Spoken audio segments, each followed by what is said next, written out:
Dans les commentaires de ma vidéo sur le loup, il y a une phrase qui revient plus ou moins tout le temps, sous différentes formes, et globalement l'idée est la même.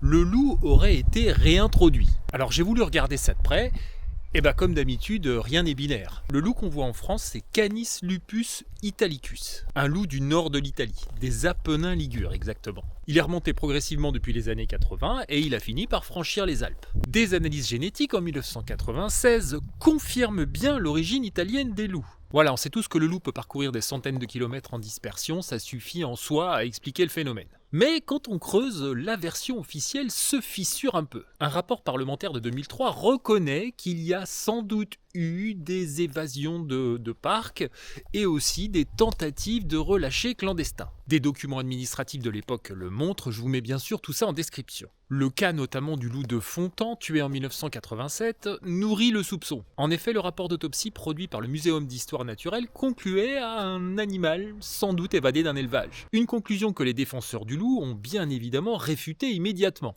Faudrait évidemment vouloir connaître la vérité pour ça. Une enquête de France Inter en 2016 rapporte qu'un écrivain aurait relâché dans les années 90 un couple de loups. Oui, il en détenait en captivité et en plus c'était pas sa première tentative. En 1968, il avait déjà relâché des loups qui lui appartenaient, cette fois dans les Landes. L'armée avait même été envoyée pour les abattre. Bon, tout ça c'est bien beau, mais on le connaît le schéma. Le sanglier aussi a fait l'objet de lâchers dans les années 70-80. Sauf que la dynamique générale du sanglier ne s'explique pas par ces lâchers, plutôt par un contexte global favorable à l'espèce. Et pour le loup, c'est sans doute la même chose. Des interventions ponctuelles et documentées, mais surtout une dynamique de l'espèce qui était sans doute déjà présente. Une dynamique qui n'avait pas besoin de ces interventions pour se déclencher. Donc oui, il y a bien eu des évasions de parcs et sans doute des lâchers clandestins.